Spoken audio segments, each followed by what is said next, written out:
Let's get ready to mortgage. He is the prince of programs, guru of guidelines, master of matrices. He puts the fun in funding. Please welcome Mark, Mr. Mortgage, I tell. All right. Hey, guys, it's Mark Eitel here, and you are listening to the Mr. Mortgage Show. And, guys, you are in the right place at the right time because I am going to embarrass myself a little bit. I am going to sound a little bit like Archie Bunker, a little bit like Clint Eastwood. I'm going to tug my trousers up so that my belt loops are just below my chest. I'll be wearing my belt buckle like a necklace. I'm going to sound like that old man who's out on his lawn with the garden hose squirting the kids saying, "Get off my lawn." I'm going to date myself here. I'm going to take it back for a minute. Guys, I'm wound up because I've got an article in my hand that was released this week that I think has everybody just confused and frustrated. And yes, there's merit to all of the data in here, but I just think it's slightly misleading, and I want to shed some light on the other side of it. So we're going to dive into that here in a second. Yes, housing affordability is under pressure. However, I do not think it is as bad as this article alludes to, nor do I think it affects as many people as you would assume it does by reading this article. So we're going to dive into that.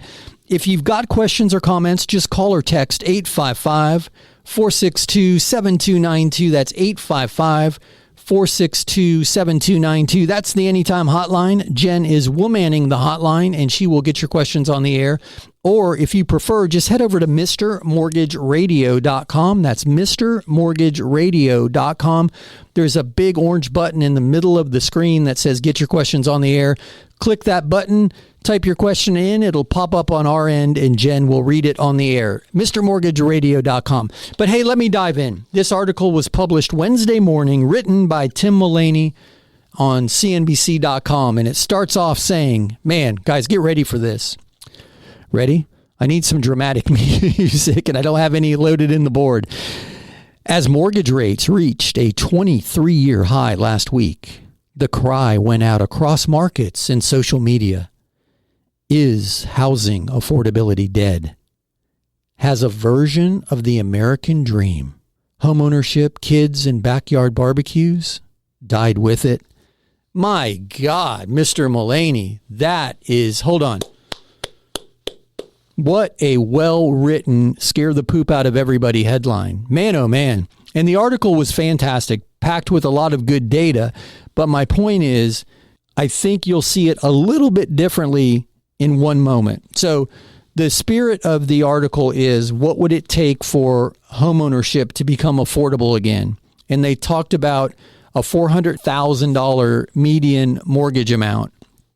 And at 3% interest rates, 50 million Americans could afford a mortgage payment, the $400,000 mortgage. But now it's just 22 million. And it says what would have to happen for that to become affordable again. And one of three things, preferably a combination of these three, but one of three things need to happen. Depending on appreciation, rates would have to fall to as low as 3.19%, or if appreciation goes flat, in the higher threes, 3.55%. Well, guys, rates aren't going back to threes. And Lawrence Yun says that in this article. We'll be lucky to see 5. And if you don't follow Lawrence, he's the chief economist for the National Association of Realtors. Brilliant dude. He says we'll be lucky to see 5. So the chances of rates falling to the threes and making homes suddenly affordable again, that's not happening.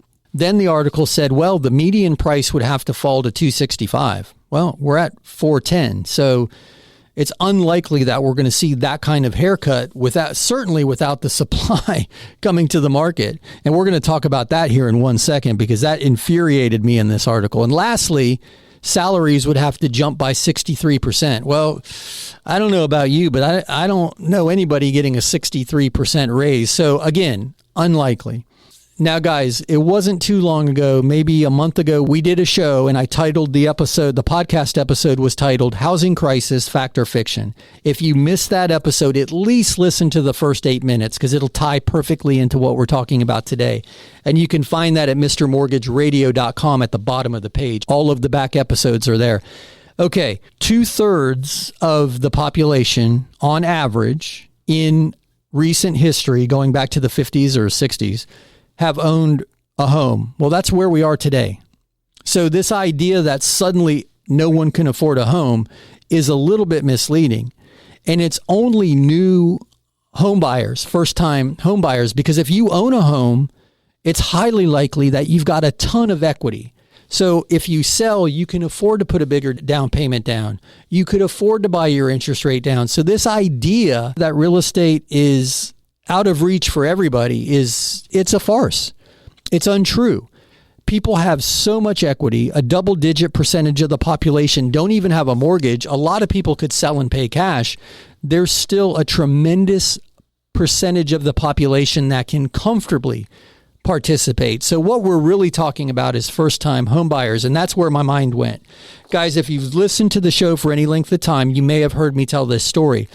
But in 1991, I bought my first home. I was a very young man. I was like 3. No, I'm kidding. I was in my early 20s and given some great advice by an older guy who said, hey, you got to build equity. So I bought a $64,000 house with a 10% interest rate, and we had 2.5% appreciation. So arguably backwards, right? Compared to where we have been recently. However, it's paid great dividends over time. I paid my principal down. I sold that house. That equity, not my savings, not my 63% increase in my salary, not a huge dip in interest rates or a huge price reduction. That equity allowed me to go buy the house I wanted in the really nice neighborhood, right? But 64,000, don't forget that number. The median, I did the research. I went to the HUD website. I went to the Federal Reserve website. In 1991, the median home value in this country was $120,000. Whoa, wait a minute. I bought a $64,000 house. I didn't stomp my foot and say, I want the median. I can't afford the median, so lower the rate or lower the price. I bought what I could afford, and I didn't know any better. I was tickled to get it. And it was in a mediocre neighborhood. It was a 2-bedroom, 1-bath, no garage, detached laundry room, and I couldn't be happier. Why? Because the American dream isn't homeownership. The American dream is the opportunity to build equity. It's the stability. It's the hedge against inflation. It's the fixed monthly mortgage payment. And it's the foundation for some financial freedom as you build equity. So my point in sharing that is we just went through that article and they said if the median price would fall from 410 to 265, then everybody could participate again. How about if everybody just swallowed their pride and started at 265 instead of 410, if we bought what we could afford instead of what we want and get past this entitlement era that we live in where everybody wants their life to look like Instagram. So, all right, guys, that's my old man on the front lawn moment. I'm going to shake it off. And on the other side of this commercial break, we'll be back with more of the Mr. Mortgage Show.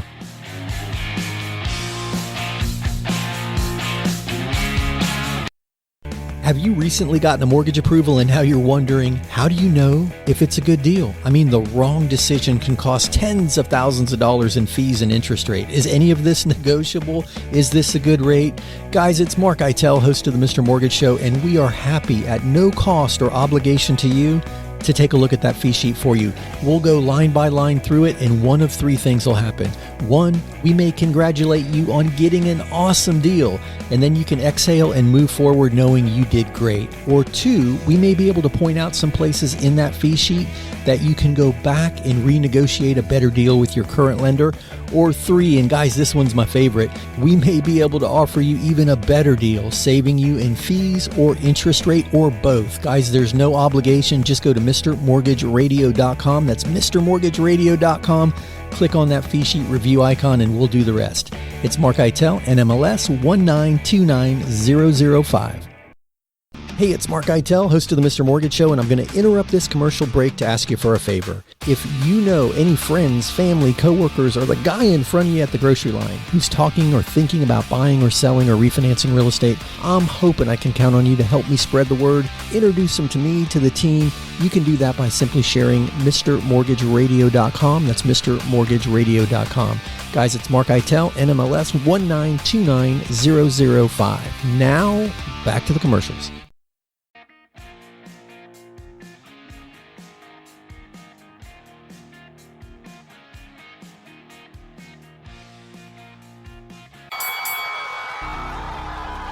Welcome back to the Mr. Mortgage Show. Call us now at 855-462-7292. All right, we are back. My name is Mark Eitel, and this is the Mr. Mortgage Show, and I'm laughing because Jen was calling me Archie Bunker during that commercial break. Hey, do you know that Archie Bunker and Edith were in their 50s? Not the actors, but the couple they portrayed were in their 50s because Gloria and Michael were in college at the beginning of that series. So, man, 50 doesn't look like that anymore, right? We saw Jennifer Lopez at 50-something dancing around the Super Bowl, and I don't know. I'm in my early 50s, and I still surf and ride motorcycles, so I don't feel like Archie Bunker, although in that opening segment I might have sounded like Archie Bunker. I guess where I was going with all of that is it's never, ever, ever as bad as the news says. I mean,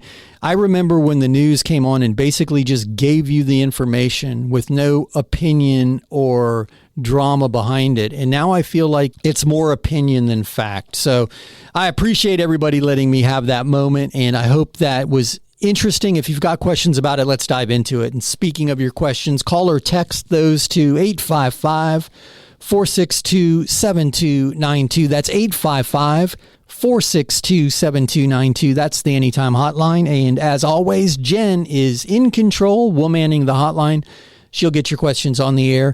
You can shoot those to her via email, but it's no longer email. Just go to mrmortgageradio.com.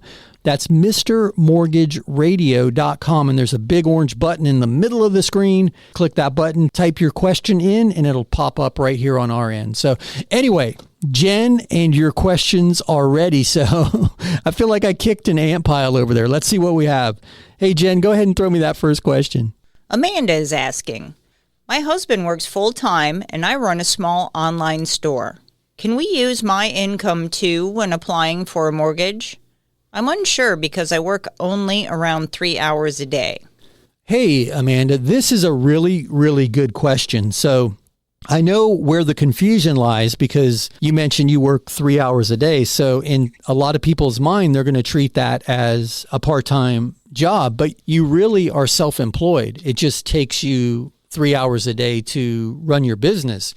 So as long as you're claiming that income on your tax returns, how long it takes you each day is no longer relevant. That's only if you are receiving a wage from an employer and if you're paid by the hour in most cases. So that 3 hour a day to run your own business. And man, congratulations. I want to figure out how to do that. I'm sure it's not easy, but my point is, as long as you're claiming that income on your tax returns, then the time it takes you during the day to perform your duties is no longer relevant. We can use that income. And oftentimes we're looking for 2 years of self-employment work history. In some cases, it could be as little as 1 year, but if it's 2 years, you have a better chance. So great question though. Guys, if you're wondering how you can use part-time income when qualifying for a mortgage, if you just work 3 or 4 hours a day, but you did it consistently for 2 years, and let's say you work 4 hours a day. So here's the perfect example. I had a woman who worked at a daycare. She did a 4-hour shift 5 days a week, but she did it every week, every day. So she had a 2-year work history with 20-hour weeks, and we were able to use that income. So part-time income needs to be consistent, but this is a different circumstance, and it would fall under those self-employed income guidelines. So great question. Hey, Jen, throw me another one. Merlin sent this question. I'm looking for a duplex as my first rental property investment. What are the primary differences between financing a duplex versus a traditional single-family home? Does it help if I move into one side? Hey, sorry about that, Jen. Hey, Marlon. That's a really good question. Now, you threw me there at the end because if you're just buying a duplex or you're buying a single-family home as an investment property, there's not any difference in the mortgage. You're buying it as a rental. There's factors that go in using the rental income for the property. The loans are very, very similar. Now, the second part of your question, if you move into one unit, now that qualifies for primary residence financing. So with an FHA loan, you could put as little as 3.5% down and buy that as your primary home. And with that new rule change with conventional, you could put as little as 5% down. So moving into it changes the loan program, but the loan program is the same whether it's a single family or up to a 4-unit. I hope that helps. And guys, a lot of people are doing that. You'll hear the term house hacking. A lot of people are house hacking where and it's because of prices. They'll move into one unit and rent the other unit out. So great question, Marlon. Appreciate that one. Hey, Jen, can we squeeze in another? Emily emailed this. We are first-time home buyers and have stumbled upon a foreclosed property that seems like a good deal. What should we be aware of mortgage-wise when considering buying a foreclosure? Okay, there's a lot to this question. So if you're buying a foreclosure that's already actively for sale and the property is in habitable condition, then you're not going to have any mortgage restrictions as long as, everything's there. If it needs repair, it might be eligible for something like an FHA 203K loan where some of the repairs can be rolled into it. If it's a home that's not already actively for sale and it's going to foreclosure auction, that's a different animal. Most of the time, you're going to need to be prepared to pay cash for that property. So I would need to know a lot more because it depends on where it is in the cycle of foreclosure. That's going to dictate what type of financing you would be eligible for. So if you're buying it at auction, that's one thing. If it's actively listed for sale as a foreclosure, like last week we talked about HUD Home Store as a great resource for FHA foreclosures. Oftentimes with the HUD Home Store properties, they're eligible for mortgage financing, and they'll build that into the timeline for you. If it's an auction property, you're usually paying cash at the time of auction. So I hope that helps. I'd love to talk to you in a little more detail. There's a couple things I'd like to clarify so I can give you a better answer, but I appreciate that one. Hey guys, you hear the music? You know what that means? That's my cue. We'll be back in a few. On the other side of this very short break, we'll be back with more of the Mr. Mortgage Show. Raise your hand if you are freaked out by what's happening in the banking world. Well, no, put your hands back on the steering wheel. It's all starting to feel like a house of cards. And what about that $17 billion, yes, billion with a B, dollars worth of bondholder money that was lost in that Credit Suisse takeover? Right now, I'm hearing more and more people talk about a flight to safety, and they're looking at gold and silver and other precious metals, but also rental property. Yep, income-producing rental property is starting to become sexy again. Guys, we've got an amazing loan program called the Landlord Loan. It's an easy way to acquire rental property. If you've got good credit and the assets, we don't even look at your personal income. We look at the income produced by the property. Assuming that it supports the debt, boom, you're a landlord. Check us out at mrmortgageradio.com. That's mrmortgageradio.com. My name is Mark Eitel, NMLS 1929005, and my team and I are here and happy to help. Check us out at mrmortgageradio.com.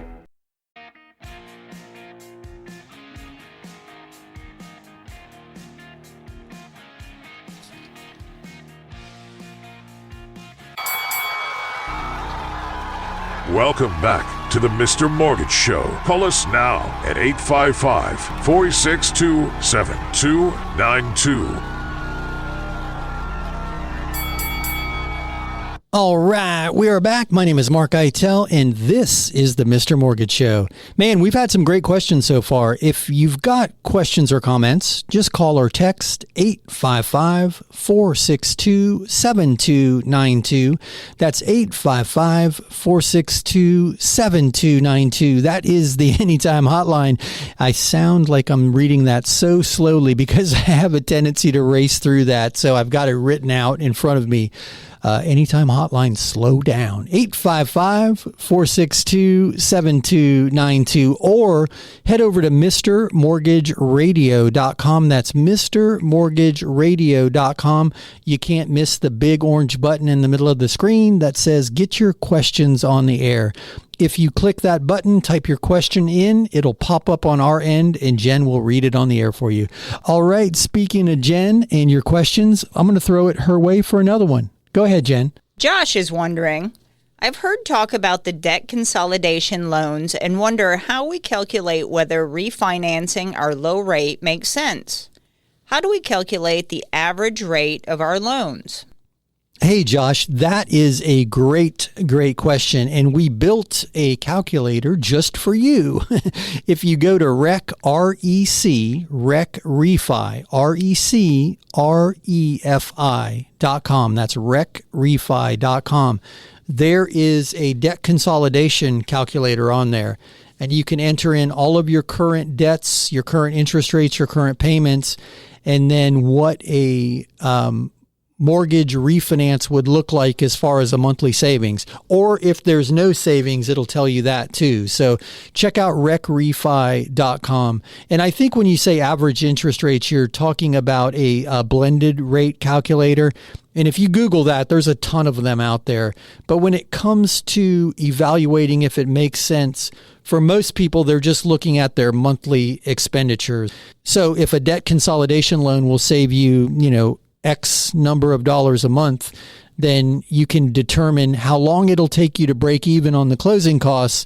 And then from there, factor if it makes sense. And if you need to know how that calculation works, take the cost of doing the refinance divided by the monthly savings, and it will show you how long until you break even on the monthly savings. So if it's, $10,000 and it's $500 a month, it's going to take you 20 months to break even. So if you need help with that, just give me a call and I can run your actual numbers for you. I'd be happy to do that. Anybody out there, if you need some help with that.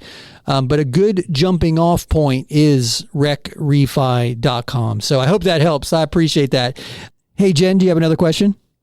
Sarah is asking, we are first-time buyers and have been saving for a down payment. Is FHA our best option if we don't have the 20%? The rates seem a little better. Hey, Sarah, great question. And yes, you did notice the rates on the FHA loans are a bit better than conventional. So for a lot of people in the first-time homebuyer category, that FHA loan gives a lot of flexibility. Whether it's a lower credit score requirement than some of the conventional programs, whether it's a higher debt-to-income ratio, there's just a little more flexibility in the underwriting guidelines. And then the obvious one is the interest rate. Now, here's the big difference with the conventional loans and FHA loans. If you put less than 20% down with a conventional loan, you're going to be required to have mortgage insurance. You'll hear the term PMI or MI or MIP, depending on the loan program. FHA also has a mortgage insurance component. The big difference is that with conventional, once your loan balance reaches 78% of the value of your property, you can have the mortgage insurance dropped. So if homes keep appreciating and suddenly your loan balance represents 80% of the value or less, or 78% to be precise, you can have the mortgage insurance dropped. With FHA, you can't do that. The only way to drop the mortgage insurance component with an FHA loan is to refinance it into a conventional loan later. That's the biggest difference. The interest rate is a little bit lower. The mortgage insurance premium for FHA can also be a bit lower. So from a monthly payment standpoint, the FHA loan might be the better choice, but just know about that mortgage insurance component. So I hope that helps. If you need a deeper explanation, just give me a call off the air and I'll walk you through it. I appreciate that one. Hey, Jen, let's get another question in. Tim sent this. I'm interested in the idea of house hacking by living in one unit of a multifamily property and renting out the others. Is the landlord loan our best option for this kind of investment? Hey, Tim, great question, my man. And you picked up on that. We were just talking a little earlier about house hacking. And guys, that term is just, internet slang. You're buying a multi-unit property, either a duplex, triplex, or fourplex. You're moving into one of the units, making it your primary, which now makes that eligible for, with FHA, as little as a 3.5% down payment. You get all of the preferences of a primary home purchase, a slightly lower interest rate, less down payment required. Now, here's the thing, my man. The landlord loan will not work in this example. The reason is, with the landlord loan, that's only for investment property. If you're going to move into one of the units, that no longer meets the requirement. And there's an affidavit in the loan package for the landlord loan, which is a variation of the DSCR loan, the debt service coverage ratio loan, if you hear that term. There's a document in the package that you sign that expressly states, I will not occupy this property. So you'll want to go with a more traditional mortgage route if you intend on house hacking your way to an investment property. If you're just going to buy it as a straight investment and not live in it, the landlord loan is a fantastic option. But the moment that you make one of those units your primary, then you're no longer going to meet the requirements for the landlord loan. Great question, though. If anybody has questions around that, whether it's that house hacking strategy or the landlord loan, please give me a call and I will walk you through it. Hey, Jen, let's squeeze in another question. Natalie used the website for this one. Okay, I've heard you mention an option for someone who can't get an equity line. Where do we find more information? Thank you. Hey, that was Natalie. Man, another great question answered with recrefi.com. So in addition to the loan consolidation and the debt reduction calculator, that's the loan program that a lot of people who go the equity line route only to be denied because of either credit score, loan to value, LTV, or the debt to income ratio. With the rec refi, the debt to income ratio calculation is the biggest difference with the equity line. And oftentimes, if the equity line was no, the rec refi may be a yes. So check out recrefi.com. That is rec refi, and rec stands for reduce, eliminate, and consolidate. It's the debt consolidation loan program, recrefi.com. So I hope that helps. But hey guys, you hear the music, you know what that means? That is my cue. We'll be back in a few. Sit tight on the other side of this short break. We'll be back with more of the Mr. Mortgage Show. Hey, it's Mark Eitel, host of the Mr. Mortgage Show, and I'm going to interrupt this commercial break to ask you for a favor. If you know any friends, family, coworkers, or the guy in front of you at the grocery line who's talking or thinking about buying or selling or refinancing real estate, I'm hoping I can count on you to help me spread the word, introduce them to me, to the team. You can do that by simply sharing MrMortgageRadio.com. That's MrMortgageRadio.com. Guys, it's Mark Eitel, NMLS 1929005. Now, back to the commercials. Here's another 5-star review. We started our loan with a different company. They said we were approved, but at the last minute they told us there was a problem. I still don't know what went wrong, but thankfully our real estate agent told us about Mark. I was pretty stressed, but it's the perfect house, so we gave Mark a shot. He got it done. I'm not sure what was different, but I don't really care. We even got a better interest rate and with less money out of pocket than the first guy quoted us. It was a great surprise. Yes, I'm happy to recommend Mark and his Mr. Mortgage team.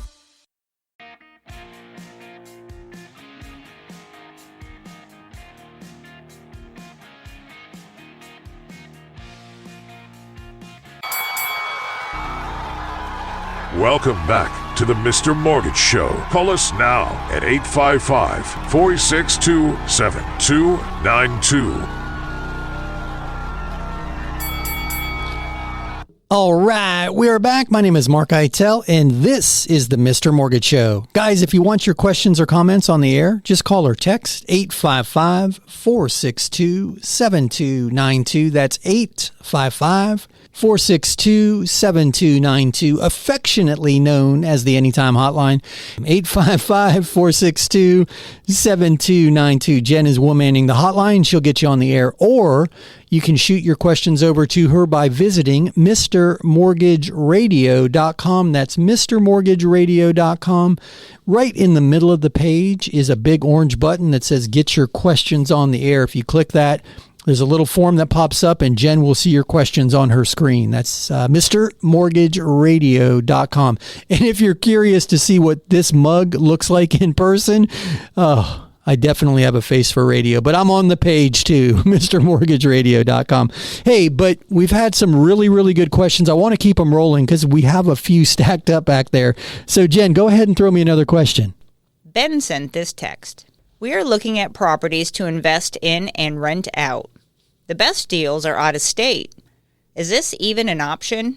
Hey, Ben, great question. Yes, you can use the landlord loan across state lines. So yes, you can buy out-of-state investment properties with the landlord loan. And a lot of people are doing it. It was quite interesting. There was an article released this week, and we did not go into it, but we might touch on it next week about which markets it's cheaper to rent than buy in and which markets it still makes a lot of sense to buy versus rent. And in those markets, people are using the landlord loan to buy rental properties because it's cheaper to own it than rent it. So there's still a lot of positive cash flow in those circumstances. So great question. Yes, you can cross the border with the landlord loan.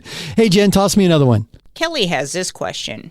Can you please explain the difference between a 3-2-1 buy down and an adjustable rate mortgage? They seem like the same thing. Hey, Kelly, that is a great question. And a lot of people get super confused by that because they're the same in one aspect in that the payment will change at different increments. So let's start with the 3-2-1 buy down because it's super popular right now. The way that mortgage program works is, and it's the seller or the builder in this instance with the 3-2-1 buy down, they're paying a fee on your behalf, closing cost contribution or builder contribution, that buys your payment down to an effective interest rate of 3 full percentage points lower for the first year. So let's say interest rates were 7.5%. Your first year's payment would be based on a 4.5% interest rate. That's 3% reduction. Your second year, 5.5%, 2% reduction. Third year, 6.5%, which is just 1% reduction. Then it goes back to 7.5%. That's a 3-2-1 buy down. An adjustable rate, you'll see like a 5-1 arm. That means it's fixed for 5 years and then it adjusts every year thereafter. So you're getting a fixed period of time with the adjustable rate mortgage, and then it's going to adjust to the market based on a pre-disclosed index and margin. And that's where you want to pay close attention so you can get an idea. And there's a ceiling and a floor. So there's a max adjustment up and a max adjustment down. But then that loan will adjust every year. Sometimes it's 6 months, but most often it's a year. Every year thereafter. So your loan will adjust to whatever market conditions that there are. That's a true adjustable rate mortgage. The 3-2-1 buy down is a temporary payment reduction. And then once it resets to the starting rate, if you will, it stays there for the remaining, 27 years. So I hope that helps. And you can go to 321buydown.com, all typed out. I just put that up the other day as an explainer because so many people are confused by that. 321buydown.com. It'll walk you through exactly how it works. But brilliant question. And you're not alone with the confusion around that. Hey, Jenn, throw me another question.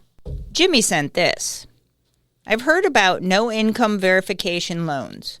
Are these a viable option for debt consolidation, especially if I'm between jobs?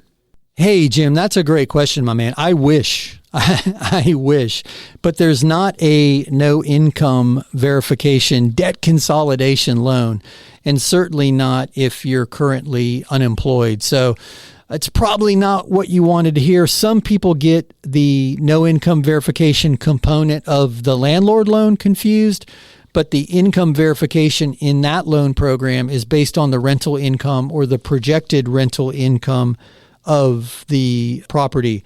If you've got a very specific scenario where you've got a ton of equity or a ridiculously high credit score, there might be an opportunity for a short-term loan with a private investor. But that being said, by and large, there's not a no income verification debt consolidation loan program that I'm aware of. I hope that helps. If you need to have a conversation about a specific circumstance, just give me a shout and I'll be happy to help if I can. Great question, though. Thanks. Hey, Jen, throw me another one. Laura sent this through the website. I know there would be more closing costs, but other than that, what is the downside of a debt consolidation loan now and then a refinance to a lower rate later? Hey, Laura, this is a really, really good question. And you hit the nail on the head.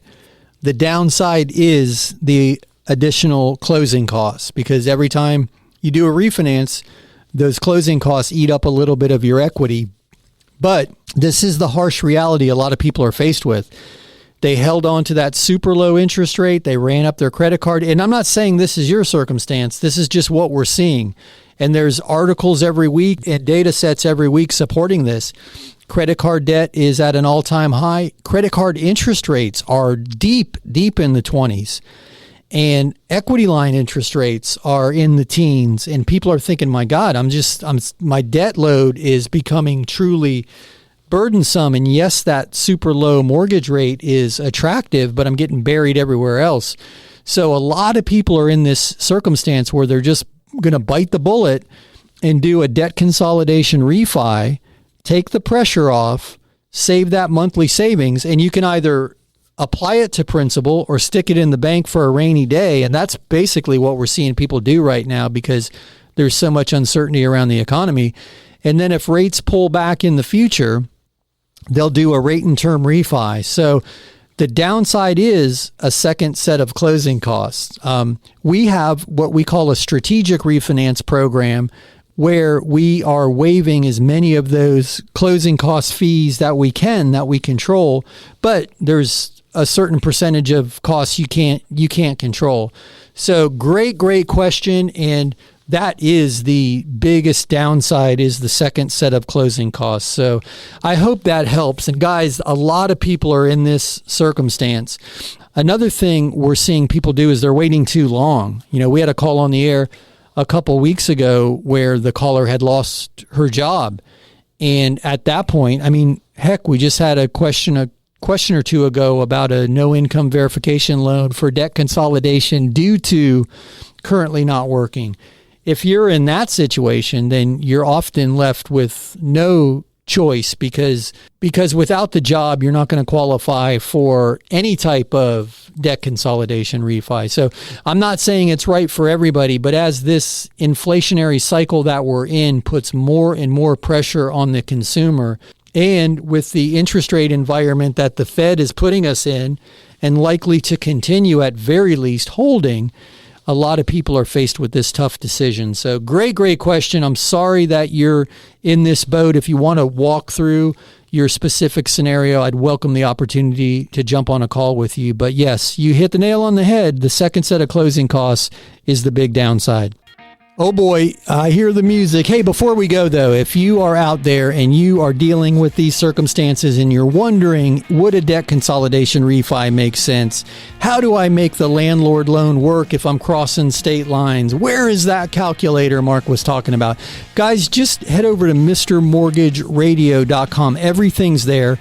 Give us a shout, 855-462-7292. I'll be happy to help you any way I can. If you're listening to the show, that means my team is in your area too. Guys, we're nationwide, everywhere except New York. So if you can hear my voice, we could be your choice. But with that being said, Jen is back there trying to land an airplane. She's waving her arms around trying to get my attention. It's time to wrap it up. Guys, man, we've come to the end of another week here at the Mr. Mortgage Show. I don't know where the time goes, but I love spending this time with you each week. If you need us when we're not on the air, head head over to mrmortgageradio.com. That's mrmortgageradio.com. Everything's there. mrmortgageradio.com. Otherwise, guys, Jen and I will be back next week right here, same time, same station. Have an amazing week.